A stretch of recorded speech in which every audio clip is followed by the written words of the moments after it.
જય સ્વામિનારાયણ. હાથના દર્શન. જય ગણપતિ દાદા. જય કષ્ટભંજન દેવ. Good morning. જય સ્વામિનારાયણ. જય માતાજી. હર હર મહાદેવ. સિદ્ધેશ્વર મહાદેવની જય. ગઈકાલે રાત્રે DAPS સ્વામિનારાયણ મંદિર ધારી જે આપણે કોઠારી સ્વામી દીનબંધુ સ્વામી આફ્રિકા સત્સંગ માટે વિચરણ કરવા ગયા હતા અને તે આવ્યા છે. એનું ગઈકાલે રાત્રે આપણે ધામધૂમથી તેમનું સ્વાગત કર્યું અને તેમનું પ્રવચન એ બધાને આપ્યું.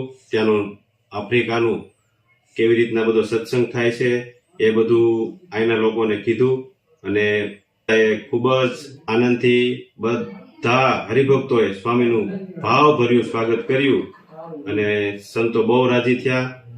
લાઈક કરજો, શેર કરજો, કોમેન્ટ કરજો અને સબસ્ક્રાઈબર કરજો. જય સ્વામિનારાયણ.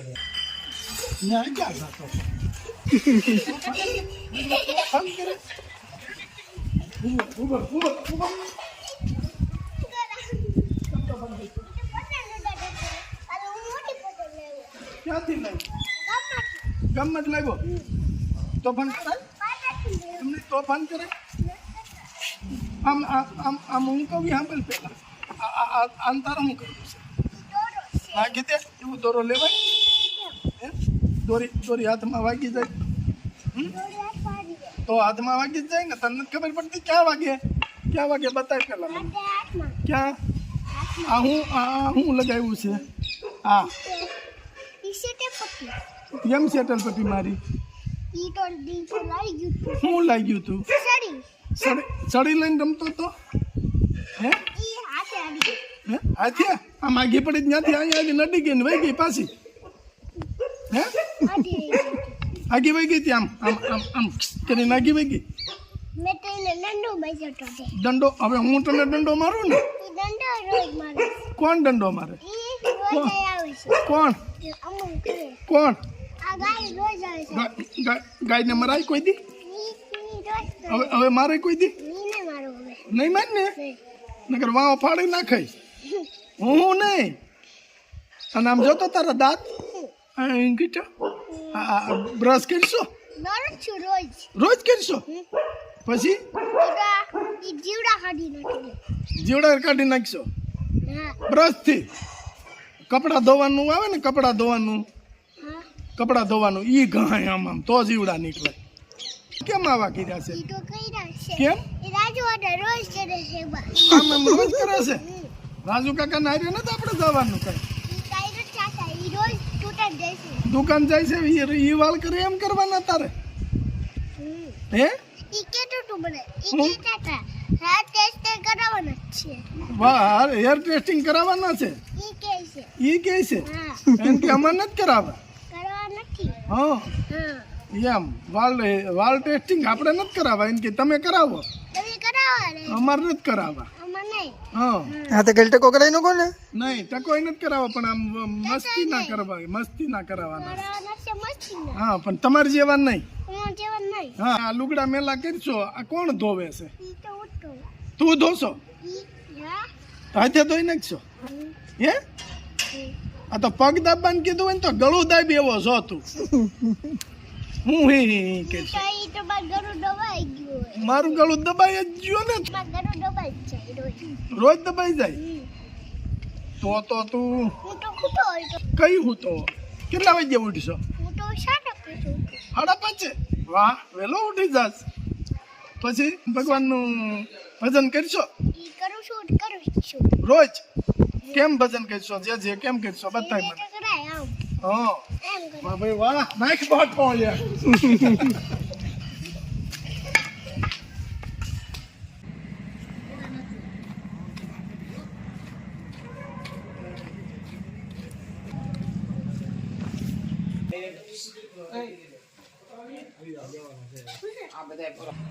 આજે સ્વામિનારાયણ મંદિર કે કોઠારી સ્વામી આફ્રિકાથી પાછા અહીંયા આવ્યા છે એટલે કોઠારી સ્વામીની તૈયારી માટે મસ્ત આયોજન ગોઠવું છે. અને અહીંયા ત્યારે કે આમ ઠંડીના માહોલ છે એટલે યજ્ઞ પ્રગટાવી અને ત્યાર કમ્પ્લીટ કર્યું છે. અને નાસ્તામાં આપણે કાઠિયાવાડી કઢી અને ખમણ નાસ્તામાં રાખ્યા છે. મસ્ત નાસ્તો છે. કોઠારી સ્વામી આવે એટલે એનું સ્વાગત કેટલું આમ ધામધૂમથી કરવાનું છે. એટલે બધા હરિભક્તો અત્યારે મંદિરમાં મળ્યા છે. ધીમે ધીમે બાપભાઈ છે, મોટી ઉંમર છે, પણ છતાં ઓઢીને ઠંડી લાગે છે તો ઓઢીને મંદિરે તો આવી જ જવાનું. કઢી તૈયાર થઈ ગઈ છો કાઠિયાવાડી. કાઠિયાવાડી કઢી મસ્ત તૈયાર થઈ ગઈ છે. અને આમાં ખમણ તૈયાર થઈ ગયા. આમાં ખમણ તૈયાર થઈ ગયા છે મસ્ત. અને અરુણભાઈ આવી રહ્યા છે. અરુણભાઈ આવી રહ્યા છે. આવો, જય સ્વામિનારાયણ. 3 દિવસ વયા ગયા. 3 દિવસ અરુણભાઈ ના દર્શન નહોતા થયા. આજે દર્શન થયા. અને એમાંય પાછા અમારે વડીલ અને એમાંય પાછા વડીલ અને એમાંય અમારા વડીલ તો ખરા ભાઈ ન્યાયથી કેજો મોટા ભાઈ ને. મોટા ભાઈ બધું સાચું પણ આમ રામ રામ હોય કાંઈ ભગવાન જય સ્વામિનારાયણ પટેલ. દેવાંગભાઈ ખમણ બનાવ્યા છે. નાયલોન સુપર ખમણ બનાવ્યા છે પ્રસાદીમાં. દેવાંગભાઈની સેવા અમારા મંદિરમાં ચાલુ જ હોય. કા દેવાંગભાઈ? ચાલુ જ હોય. રસોઈમાં, શાક ઉત્સવમાં, બધાયમાં સેવા દેવાંગભાઈની ચાલુ. મંદિરે દર બુધવારે કંઈક નવી વિશેષ સેવા પ્રસાદી હોય. જ.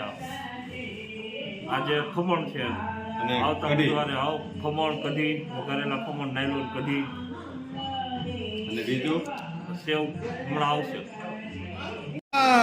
સાહેબ ખમણ કેમ બનાવ્યા દેવાંગભાઈ? ભાઈ આપણે આટલા પંથકમાં ધારીના ખમણ વખણાય હા. અને દેવાંગભાઈનો ટેસ્ટ જોયો. હા. ઠાકોરજીને થાળ ધર્યા પછી આપણે ખમણની પ્રસાદી લીધી પછી ખબર પડી કે આ ધારી કરતાં પણ બહુ સારા ટેસ્ટ છે. અને આજે આપણા ચલાલા બીએપીએસ મંદિરે બહુ અલૌકિક સભા છે. આપણા સૌના આસ્થાનું કેન્દ્ર ધારી બીએપીએસ સ્વામિનારાયણ મંદિર યોગીજી મહારાજની ભૂમિમાંથી આપણા પૂજ્ય કોઠારી સ્વામી કે જે ધર્મ વિતરણ માટે, ધર્મ પ્રસાર માટે આફ્રિકાના 5 દેશોની અંદર આફ્રિકા ખંડમાંથી પ્રસાર કરી ને પ્રથમ વખત ચલાલા પધારી રહ્યા છે. તો આપણે એનું ભવ્ય અને દિવ્ય સ્વાગત કરવાના છીએ. સ્વાગત સભાની અંદર અલૌકિક રીતે એમને એનું વેલકમ કરી ને યોગીજી મહારાજની આફ્રિકાના ખંડની અંદર પ્રમુખ સ્વામી મહારાજની જે સ્મૃતિઓ હતી એ સ્મૃતિઓને આપણે વિડીયોના માધ્યમથી જોવાની છે. આ જગ્યાએ યોગીજી મહારાજે સંકલ્પ કર્યો હતો. અત્યારે અહીંયા ભવ્ય હિન્દુ સનાતન ધર્મનું બીએપીએસનું શિખરબદ્ધ મંદિરો છે એમના આપણે દર્શન કરવાના છે. એ અલૌકિક લાભ પ્રાપ્ત થવાનો છે.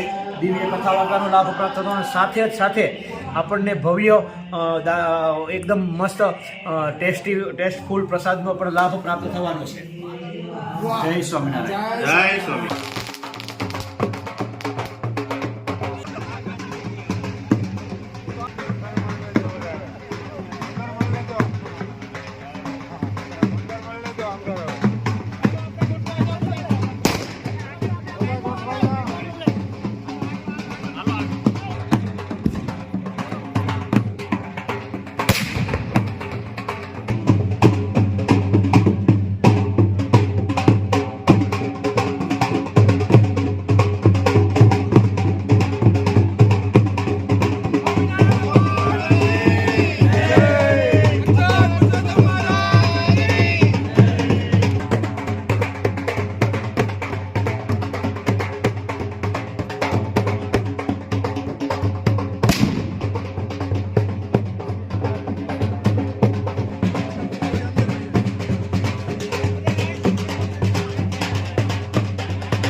શ્રી સ્વામિનારાયણ ભગવાનની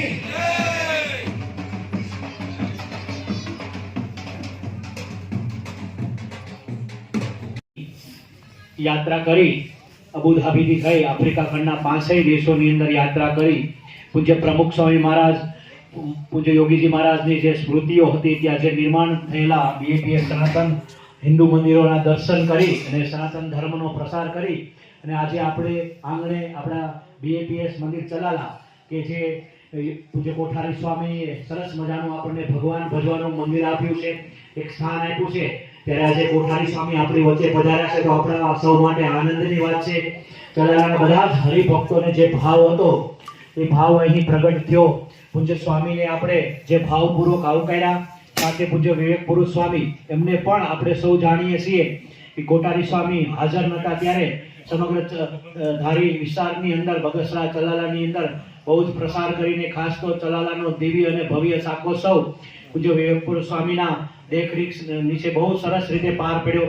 કોઠારી સ્વામી જ્યારે આફ્રિકાની અંદર હતા ત્યારે જે પણ મંદિરે જાય ત્યાં આપણા સૌ માટે પ્રાર્થના કરે, તારી બગસરા ચલાલાના હરિભક્તો તને મને તને સુખી થાય એના માટે દરરોજ પ્રાર્થના કરતા આપણે એના વિડીયોના માધ્યમથી ઘણી વખત જોયું.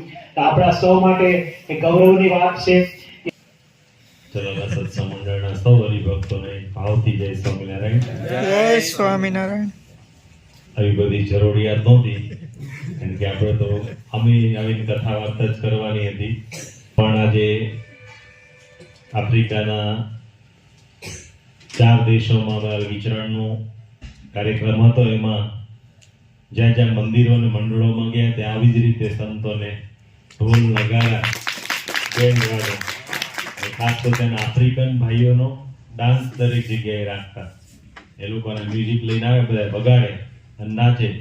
તો આફ્રિકા અને સ્વામિનારાયણ સંપ્રદાય એક બહુ જ મોટી જબરજસ્ત ઇતિહાસની એક વાત છે.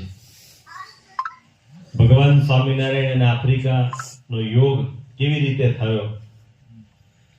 તો એક વખત 2 પરમહંસો વ્રજાનંદ સ્વામી અને બુદ્ધાનંદ સ્વામી દીવની અંદર વિચરણ કરતા હતા, અને એ વખતે માનસી કરવાનો સમય થયો. સંતો પોતાના જે કંઈ ઝાડ નીકળે પેલા બગીચામાં કંઈક ઝાડવા નીચે બેસીને ધ્યાન કરવા બેઠા હતા. એ વખતે માનસી એટલે ભગવાનનું સ્મરણ કરવાનું, અને માનસી દ્વારા મન દ્વારા ભગવાનની પૂજા કરીને માનસી પૂજા કહેવામાં આવે છે. એ 5 ટાઈમની ભગવાનની માનસી પૂજા કરવાની હોય. એવી માનસી પૂજા પરમહંસો કરતા હતા. એ વખતે બજારમાંથી લક્ષ્મીચંદ શેઠ પસાર થાય છે. એને આ સુગંધ કંઈક આવી, કોઈ દાડો કલ્પી ન હોય, ક્યારે જો કોઈ દિવસ સુગંધ ન આવી, એવી સુગંધ એ જગ્યાએથી નીકળી. એટલે એને એ દિશામાં ચાલ્યા. તો સંતો બેઠા બેઠા ધ્યાન કરતા હતા. હવે સંતો મન દ્વારા ભગવાનની પૂજા કરતા હતા, એમાં જે ફૂલો અને સુગંધ હતી એ સુગંધ એને આવી. એટલે એને થયું આ સંતો બહુ પવિત્ર છે, પ્રમાણિક છે, અને સાચા સંતો હોય ત્યાં આવી ભગવાનની પ્રત્યક્ષ ભાવે પૂજા થાય. કનુભાઈ રામાણી શ્રી, ત્યારબાદ કીર્તિભાઈ ભટ્ટ ગોપાલગામ, આ બધા જ મહાનુભાવો એ ધોતિયાની સેવાઓ પ્રાપ્ત કરી છે.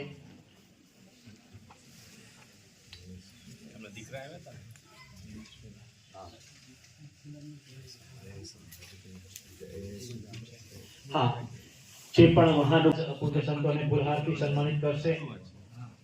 ધર્મેશભાઈ કાળુભાઈ સાવડા, વિશાલભાઈ મયુરભાઈ ચૌહાણ,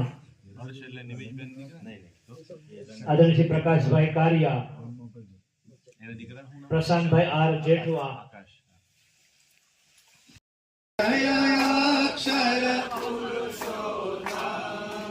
અક્ષર પુરુષોત્તમ જય અક્ષર પુરુષોત્તમ